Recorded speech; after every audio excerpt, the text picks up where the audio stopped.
मनुष्य जीवन का सर्वोत्तम ध्येय कैवल्य, जिसका अर्थ है ए दूसरों को शिक्षा देना, दूसरों का अनुसरण करना, इच्छाओं पर विजय प्राप्त करना, दूसरों की सेवा करना। तो इसका सही आंसर है इच्छाओं पर विजय प्राप्त करना। त्रेता युग किस काल को कहा जाता है? महाभारत, पुराण, रामायण, इनमें से कोई नहीं। तो इसका सही आंसर होगा रामायण। कनकपाल किस वंश का शासक था? कत्यूरी, पवार, गोरखा, चंदवंश। तो इसका सही आंसर होगा पवार। कनकपाल पवार वंश का शासक था। 10 राग युद्ध किस नदी के तट पर हुआ था? परुसड़ी, शतुद्री, बिपाशा, आस्किनी। तो इसका सही जवाब है परुसड़ी। सत्यमेव जयते किस उपनिषद से लिया गया है? तो इसका सही जवाब है डी, मुंडकोपनिषद। क्वेश्चन नंबर 6 है, पुनर्जन्म के सिद्धांत का सर्वप्रथम उल्लेख कहाँ मिलता है? तो इसका सही आंसर है डी, शतपथ ब्राह्मण में। ऋग्वैदिक काल में विनिमय के माध्यम के रूप में किसका प्रयोग किया जाता था? तो इसका सही आंसर है गाय। विनिमय के रूप में गाय का प्रयोग किया जाता था। दक्षिण भारत के द्रविड़ वैष्णवों को कहा जाता था? इसका सही आंसर है अलवार। दक्षिण भारत के द्रविड़ वैष्णवों को अलवार कहा जाता था। आजीवक संप्रदाय का संस्थापक था? तो इसका सही आंसर है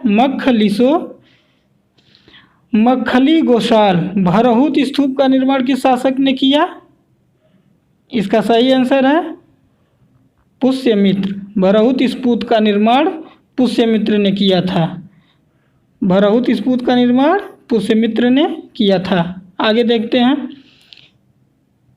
सातवाहनों की राजकीय भाषा थी? सातवाहनों की राजकीय भाषा क्या थी? प्राकृत। चौथी बौद्ध संगत का आयोजन किसके काल में हुआ? ये बहुत ही इंपॉर्टेंट क्वेश्चन है दोस्तों। चौथी बौद्ध संगत का आयोजन कनिष्क के शासनकाल में हुआ था। देवपुत्र की उपाधि कुषाणों ने किससे ग्रहण की? देवपुत्र की उपाधि कुषाणों ने किससे ग्रहण की? इसका आंसर बताइए। इसका सही आंसर है चीनियों से। हर्षवर्धन के समय में कौन सा चीनी यात्री भारत आया? ये तो बहुत ही इंपॉर्टेंट है। 14 का सी, वेनसांग। कुंभ मेला आरंभ करने का श्रेय किस भारतीय राजा को दिया जाता है? इसका सही आंसर है हर्षवर्धन। ये याद कर लीजिए, कुंभ मेला आरंभ करने का श्रेय हर्षवर्धन को जाता है। ये बहुत बार पूछा हुआ क्वेश्चन है। कुंभ मेला आरंभ कौन किया था? तो हर्षवर्धन ने किया था। आइए दोस्तों अगला क्वेश्चन देखते हैं। आदिवराह की उपाधि किसने धारण की? आदिवराह की उपाधि किसने धारण की थी? तो इसका सही जवाब है मिहिर भोज ने। इसका सही जवाब क्या है? मिहिर भोज। सोमपुर महाविहार का निर्माण किसने करवाया था? इसका सही जवाब है धर्मपाल ने। सोमपुर महाविहार का निर्माण धर्मपाल ने करवाया था। राय पिथौरा किस शासक को, ये बहुत इंपॉर्टेंट है, राय पिथौरा किस शासक को कहा जाता था? इसका सही जवाब है पृथ्वीराज चौहान। राय पिथौरा पृथ्वीराज चौहान। दिल्ली की स्थापना की थी? दिल्ली की स्थापना किसने की थी? इसका सही जवाब है तोमरों ने। दोस्तों इसका ये जो क्वेश्चन है राय पिथौरा वाला, इसको एकदम रट लीजिए, बहुत सारे एग्जाम में पूछा गया है। पृथ्वीराज चौहान। अगला क्वेश्चन देखते हैं। एलोरा के गुहा मंदिरों का संबंध किससे है? एलोरा का जो गुहा मंदिर है उसका संबंध किससे है? तो उसका संबंध है हिंदू, बौद्ध और जैन से। चोल काल में सोने के सिक्के कहलाते थे? चोल काल में सोने के सिक्के कहलाते थे कलंजु। याद कर लीजिए, चोल काल में सोने के सिक्कों को कलंजु कहा जाता था। राजराजेश्वर या बृहदेश्वर मंदिर का निर्माण किसने करवाया? इसका सही जवाब है राजराज प्रथम ने। राजराजेश्वर या बृहदेश्वर का मंदिर का निर्माण राजराज प्रथम में कराया था। थॉमस रोम मुगल सम्राट जहांगीर से किस किले में मिला था? इसका सही जवाब है अजमेर। इनमें से किसने अकबर की धार्मिक नीति की आलोचना की? इसमें से किसने अकबर की धार्मिक नीति की आलोचना की थी? तो इसका सही जवाब है सी, बदायूनी ने धार्मिक नीति की आलोचना किया था। अगला क्वेश्चन देखते हैं दोस्तों। वह कौन सा स्थान है जहाँ अंतिम मुगल सम्राट बहादुर शाह जफर की मृत्यु हुई थी? ये भी बहुत इंपॉर्टेंट क्वेश्चन है, बार बार क्वेश्चन पूछा हुआ है। रंगून में। पहला तुर्क सुल्तान जिसने शुद्ध अरबी के सिक्के चलवाए? इसका सही जवाब है इल्तुतमिश। पहला तुर्क सुल्तान इल्तुतमिश था जिसने शुद्ध अरबी के सिक्के चलवाए। मोहम्मद बिन तुगलक ने राजधानी कहाँ हस्तांतरित की थी? तो इसका सही जवाब है देवगिरी, दौलताबाद। ये भी बहुत इंपॉर्टेंट है। अगला क्वेश्चन क्या है? आगरा को दिल्ली सल्तनत की राजधानी किसने बनाया? आगरा को दिल्ली सल्तनत की राजधानी किसने बनाया? सिकंदर लोदी ने। मोहम्मद बिन तुगलक ने राजधानी कहाँ हस्तांतरित की? देवगिरी, दौलताबाद। अगला क्वेश्चन देखते हैं दोस्तों। मकबरा निर्माण शैली का जन्मदाता किसे कहा जाता है? इल्तुतमिश को। मकबरा निर्माण शैली का जन्मदाता किसे कहा जाता है? इल्तुतमिश। कृष्णदेवराय ने अपनी अमर कृति आमुक्त्या माल्यद को किस भाषा में लिखा है? तो इसका सही जवाब है तेलुगु। रुद्र संप्रदाय के संस्थापक थे? रुद्र संप्रदाय के संस्थापक थे विष्णु स्वामी। रुद्र संप्रदाय के संस्थापक कौन थे? विष्णु स्वामी। हजरत ए आला उपाधि किसने धारण की? हजरत ए आला उपाधि किसने धारण की थी? इसका सही जवाब है शेरशाह। एक बार और ये क्वेश्चन जरूर आप लोग याद कर लीजिएगा कि रुद्र संप्रदाय के संस्थापक कौन थे? तो विष्णु स्वामी थे। हजरत ए आला उपाधि किसने धारण की थी? तो शेरशाह ने की थी। हजरत आला शेरशाह। अगला क्वेश्चन देखते हैं। हेमू को किसने विक्रमादित्य की उपाधि दी? हेमू को किसने विक्रमादित्य की उपाधि दी? तो इसका सही जवाब है आदिल शाह ने। अकबर ने जजिया कर को बंद, ये बहुत इंपॉर्टेंट है, जजिया कर कब बंद करवाया था अकबर ने? तो इसका सही जवाब क्या हो जाएगा? 1564 में। अकबर ने किसे जगत गुरु की उपाधि दी थी? अकबर ने किसे जगत गुरु की उपाधि दी थी? तो हरिविजय सूरी। हरिविजय सूरी थे जिनको जगत गुरु की उपाधि दी गई थी। जहांगीर ने किस ब्रिटिश दूत को 400 का मनसब प्रदान किया था?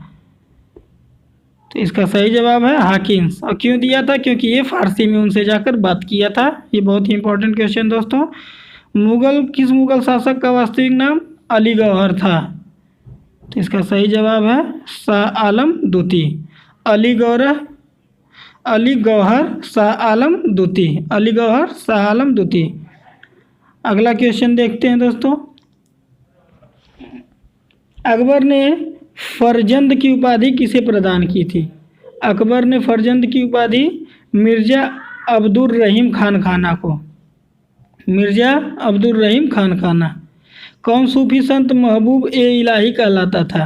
कौन सूफी संत महबूब ए इलाही कहलाता था? तो इसका सही आंसर हो जाएगा शेख निजामुद्दीन औलिया। महबूब इलाही शेख निजामुद्दीन औलिया। 2.5 दिन का झोपड़ा मस्जिद में प्रयुक्त प्रस्तर खंडों में निम्न में से किस नाटक के अंश अंकित है? तो इसका सही जवाब हो जाएगा हरकेली। महात्मा गांधी के लिए किसने कहा था वह अर्धनग्न फकीर हैं?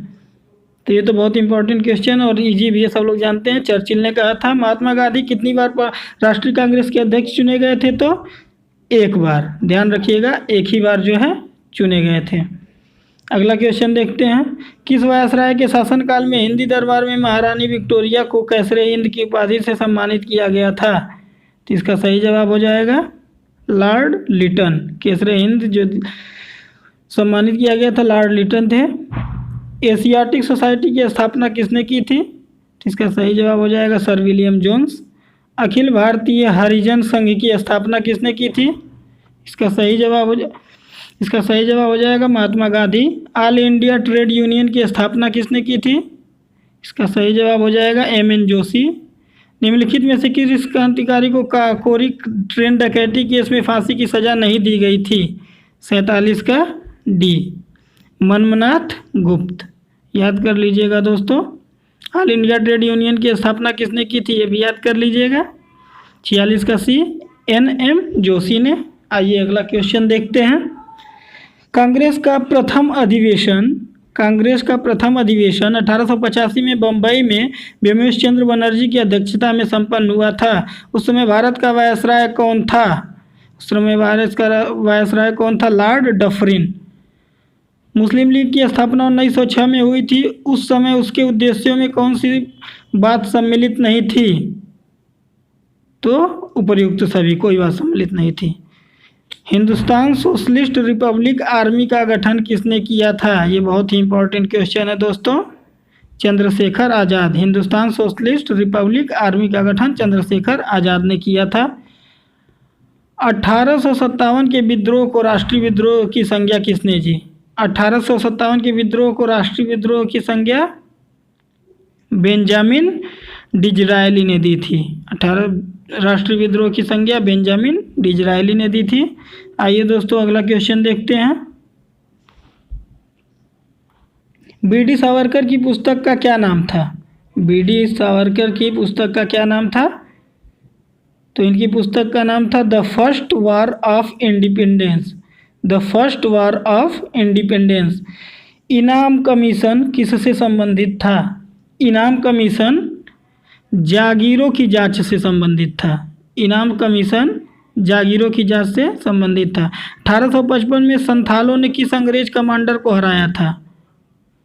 1855 में संथालों ने मेजर बरो को हराया था। याद कर लीजिए, संथालों ने मेजर बरो को हराया था।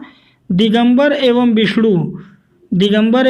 विष्णु विश्वास किस आंदोलन से संबंधित थे? तो नील आंदोलन से संबंधित थे। दक्षिण अफ्रीका में महात्मा गांधी द्वारा प्रकाशित पत्र का क्या नाम था? इसका सही जवाब है इंडियन ओपिनियन। इंडियन ओपिनियन को महात्मा गांधी प्रकाशित करते थे। याद कर लीजिएगा दक्षिण अफ्रीका में। अगला क्वेश्चन देखते हैं। साइमन कमीशन किस वर्ष भारत पहुंचा? फरवरी 1928 में। ये तो याद होगा सबको। हरिजन सेवक संघ की स्थापना कब की गई थी? इसका आंसर दीजिए। 1932 में। हरिजन सेवक संघ 1932। प्रार्थना समाज की स्थापना कब की गई थी? तो इसका याद कर लीजिएगा कि प्रार्थना समाज की स्थापना 1867 में की गई थी। थियोसोफिकल सोसाइटी ने भारत में अपना मुख्यालय कब स्थापित किया था? 1882 में। आधुनिक भारत का प्रथम राष्ट्र कवि किसे माना जाता है? आधुनिक भारत का प्रथम राष्ट्र कवि हेनरी विवियन डेरोजिया। याद कर लीजिएगा, हेनरी विवियन डेरोजिया। अगला क्वेश्चन देखते हैं।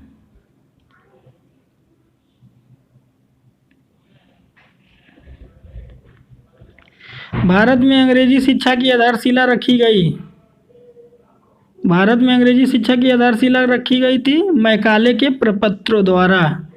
हंटर शिक्षा आयोग ने बल दिया। हंटर शिक्षा आयोग ने बल दिया प्राथमिक शिक्षा पर। याद कर लीजिएगा, उच्च माध्यमिक नहीं बल्कि प्राथमिक शिक्षा पर हंटर शिक्षा आयोग ने बल दिया था। वर्नाकुलर प्रेस एक्ट किसके द्वारा पारित किया गया? Vernacular Press Act Lord Lytton. ये बहुत इंपॉर्टेंट क्वेश्चन है। Vernacular Press Act Lord Lytton द्वारा पास किया गया था। महात्मा गांधी ने अपनी आत्मकथा मूलतः किस भाषा में लिखी थी? तो इन्होंने अपनी आत्मकथा गुजराती में लिखी थी। गुजरात के थे तो गुजराती में यहाँ लिखेंगे। सूर्यास्त कानून किस भूमि पर व्यवस्था से संबंधित था? अस्थाई बंदोबस्त व्यवस्था। सूर्यास्त कानून किस भूमि व्यवस्था से संबंधित था? अस्थाई बंदोबस्त समस्या से व्यवस्था से। अगला क्वेश्चन देखते हैं 67। आर्य भारत में बाहर से आए और सर्वप्रथम बसे थे पंजाब में। आर्य भारत में बाहर से आए और सर्वप्रथम बसे थे पंजाब में। करो या मरो का नारा महात्मा गांधी ने किस आंदोलन के दौरान दिया था? इसका सही जवाब है भारत छोड़ो आंदोलन के दौरान दिया था, करो या मरो। गुब्बारे खातिर के लेखक कौन है? गुब्बारे खातिर के लेखक कौन है भाई? अबुल कलाम आज़ाद। कुशल अकर्मण्यता की नीति का संबंध था? जिसका संबंध था जॉन लॉरेंस से। विजयनगर साम्राज्य की पहली राजधानी हम्पी थी। इसकी दूसरी राजधानी कहाँ थी? पेनकुंडा। पल्लव रथों में सबसे बड़ा है धर्मराज। पल्लव रथों में सबसे बड़ा धर्मराज है। अगला क्वेश्चन। जैन धर्म में शिक्षा का अंतिम लक्ष्य क्या है? जैन धर्म में मानव कल्याण के स्वैच्छिक। हर्मिट ऑफ शिमला किसे कहा जाता है? Hermit of Shimla AO Hume का कहा जाता है। हर्मिट ऑफ शिमला किसे कहा जाता है? एओ ह्यूम को। हड़प्पा कालीन मुहरें अधिकांशतः बनी हैं सेलखड़ी से। निम्नलिखित में से किस पशु की आकृति जो मुहर पर मिली है जिससे ज्ञात होता है कि सिंधु घाटी एवं मेसोपोटामिया की सभ्यताओं के मध्य व्यापारिक संबंध थे? तो इसका सही जवाब हो जाएगा बैल। किस पशु की आकृति? बैल। हर्मिट ऑफ शिमला किसे कहा जाता है? एओ ह्यूम को। ये बहुत इंपॉर्टेंट क्वेश्चन है। Hermit of Shimla AO Hume को कहा जाता है। प्राचीनतम विवाह संस्कार का वर्णन करने वाला विवाह सूक्त किसमें पाया जाता है? ऋग्वेद में। वैदिक गणित का महत्वपूर्ण अंग है शुल्ब सूत्र। मनुस्मृति मुख्यतः संबंधित है। मनुस्मृति मुख्यतः संबंधित है समाज व्यवस्था से। निम्नलिखित में से किसका संकलन ऋग्वेद पर आधारित था? सामवेद। ऋग्वेद पर आधारित है सामवेद का। कृष्णदेवराय किसके समकालीन थे? कृष्णदेवराय किसके समकालीन थे? तो बाबर की। किस संगम वंशी शासक को प्रौढ़ देवराय भी कहा जाता था? मल्लिकार्जुन को। किस संगम वंशी शासक को प्रौढ़ देवराय भी कहा जाता था? मल्लिकार्जुन को। मनुस्मृति मुख्यतः संबंधित है, ये भी क्वेश्चन एक बार और रिपीट कर दे रहे हैं, समाज व्यवस्था से। तो आइए अगला क्वेश्चन देखते हैं 83। महापुरुषी धर्म एक शरण संप्रदाय। महापुरुषी धर्म के संस्थापक कौन थे भाई? शंकरदेव थे। याद कर लीजिएगा, महापुरुषी धर्म शंकरदेव। निम्नलिखित में से किसे गौरांग प्रभु भी कहा जाता है? निम्नलिखित में से किसे गौरांग प्रभु भी कहा जाता है? चैतन्य महाप्रभु को। चैतन्य महाप्रभु को गौरांग प्रभु कहा जाता है। किसने भगवत गीता पर भावार्थ दीपिका नाम से एक बृहद टीका मराठी में लिखी जिसे सामान्यतः ज्ञानेश्वरी के नाम से जाना जाता है? ज्ञानदेव ने लिखी थी। किसके शासनकाल में मराठा प्रमुख संभाजी की हत्या कर दी गई थी? तो इसका सही जवाब है औरंगजेब। वह कौन सेना नायक था जिसे बीजापुर के सुल्तान ने 1659 में शिवाजी को जिंदा या मुर्दा पकड़ कर लाने के लिए भेजा था? अफजल खान ने। सरंजामी प्रथा किससे संबंधित है? मराठा भूराजस्व व्यवस्था से। सरंजामी मराठा भूराजस्व व्यवस्था। अगला क्वेश्चन देखते हैं। सिकरी और आगरा पहुंचने वाला प्रथम अंग्रेज व्यापारी था? राल्फ फिच सिकरी और आगरा पहुंचने वाला प्रथम अंग्रेज व्यापारी था। गोवा, दमन और द्वीप का उपनिवेशीकरण मूलतः किया गया था पुर्तगालियों द्वारा। किस पुर्तगाली गवर्नर ने नीले पानी की नीति या ब्लू वाटर पॉलिसी चलाई थी? Francisco de Almeida. Sutanuti, Kalikata एवं गोविंदपुर के भू क्षेत्रों पर किस नगर की स्थापना हुई? तो इसका सही जवाब है कोलकाता। ये भी बहुत इंपॉर्टेंट ब्लू वाटर पॉलिसी अपनाने वाले फ्रांसिसो डी अल्मीडा थे। आइए दोस्तों अगला क्वेश्चन देखते हैं।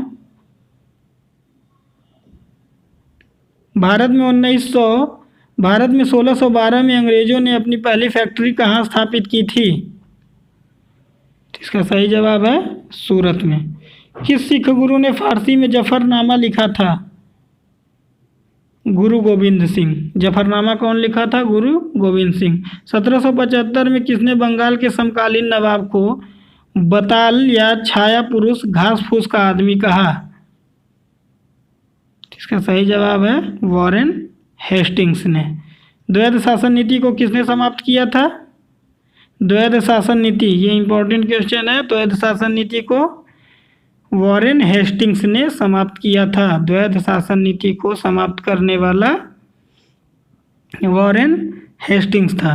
1775 वाला एक बार और रिपीट कर लीजिए। समकालीन नवाब को बता लिया, खास फूस का आदमी कौन कहा था? वॉरेन हेस्टिंग्स ने। आइए दोस्तों अगला क्वेश्चन देखते हैं। अंग्रेजों का सर्वाधिक विरोध किसने किया था? अंग्रेजों का सर्वाधिक विरोध मराठों ने किया था। यह कथन भारत और इंग्लैंड के आर्थिक हित प्रत्येक क्षेत्र में टकराते हैं किसका है? यह कथन भारत और इंग्लैंड के आर्थिक हित प्रत्येक क्षेत्र में टकराते हैं किसका है? तो एमजी रानाडे का है। यह कथन भारत और इंग्लैंड के आर्थिक हित प्रत्येक क्षेत्र में टकराते हैं, ये उत्तरी भारत में भूमिकर व्यवस्था का प्रवर्तक किसे कहा जाता है? तो इसका सही जवाब है थॉमस मुनरो को। गोद प्रथा पर प्रतिबंध लगाने वाला गवर्नर जनरल कौन था? इसका सही जवाब है लॉर्ड डलहौजी। दोस्तों, ये वीडियो अच्छा लगा हो तो हमारे चैनल को सब्सक्राइब करें। अभी हम अगला पार्ट में 100 क्वेश्चन जो है भारतीय राज्य व्यवस्था का लेकर आएंगे। मिलते हैं जल्द ही। नमस्कार।